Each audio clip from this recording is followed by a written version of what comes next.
आओ बच्चों एक और एम्पेरिकल फार्मूला सॉल्व करते हैं अपन। न्यूमेरिकल में दे रखा है a compound of CHN contain 66.67%, 7.41% और 25.93% रिस्पेक्टिवली। मीन्स कार्बन कितना है इतना, हाइड्रोजन है इतना और नाइट्रोजन है लास्ट वाला। ठीक है, अब क्या करना है, calculate molecular formula of the compound. और उन्होंने दे रखा है VD is equal to 54। VD means vapour density उन्होंने दे रखी है 54। ठीक है, तो आपको एम्पेरिकल फार्मूला और मॉलिक्यूलर फार्मूला इसका निकालना है। चलिए सॉल्व करते हैं। देखो कॉलम कर लीजिए जैसे सिखाए थे आपको। जैसे पहले में एलिमेंट क्या क्या दे रखा है, कार्बन, हाइड्रोजन और नाइट्रोजन, ये लिख लिया हमने। कार्बन का परसेंट उतार दो जितना दे रखा है न्यूमेरिकल में, हाइड्रोजन का लिख लिया, नाइट्रोजन का लिख लिया।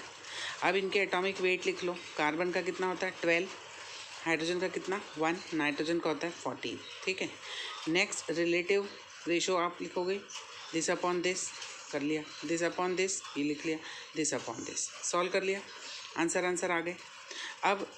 अब ये एज इट इज़ लिख दो, 5.56, 7.41 और 1.85 ये लिख दिया।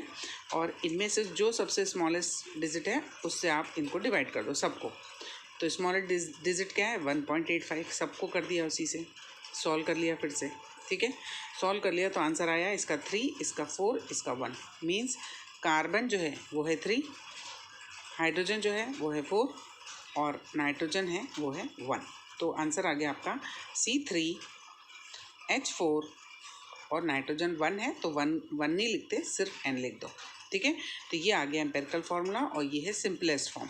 अब इसका actual form means molecular formula यदि निकालना हो तो हम कैसे निकालेंगे। देखो मैंने आपको प्रीवियस पार्ट में बताया था कि molecular formula is equal to होता है N इंटू एम्पेरिकल फार्मूला। ठीक है, अब N क्या है, कोई इंटीजर है। अब इंटीजर निकालने के लिए भी एक फार्मूला है, ये आप सीख लेना। N इज इक्वल टू होगा molecular mass upon empirical formula mass. अब मॉलिक्यूलर मास या तो न्यूमेरिकल में दिया रहेगा, नहीं दिया रहेगा तो वेपर डेंसिटी दी रहेगी, तो वेपर डेंसिटी में इंटू 2 का मल्टीप्लिकेशन कर दो तो मॉलिक्यूलर मास आ जाता है।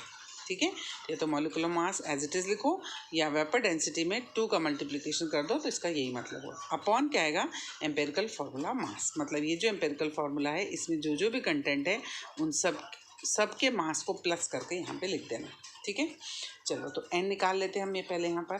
तो n इज इक्वल टू आया 2 into vapour density. Vapour density कितनी दे रखी थी 54, ये लिख दिया हमने। तो 2 इंटू 54 अपॉन, अब एम्पेरिकल फार्मूला मास मीन्स ये जो 3 कंटेंट थे इन सब के वेट को हमने प्लस करा। देखो कैसे, कार्बन कितना है 3 बार तो 3 टाइम का हो गया 36, हाइड्रोजन 4 बार तो 4 और नाइट्रोजन कितना 1 टाइम तो इसका 14। इन सबको प्लस किया तो आया 54। तो अपॉन क्या कर दिया 54, इस सबको सॉल्व करा। ठीक है, 2 into 54 is equal to 108, 54 as it is.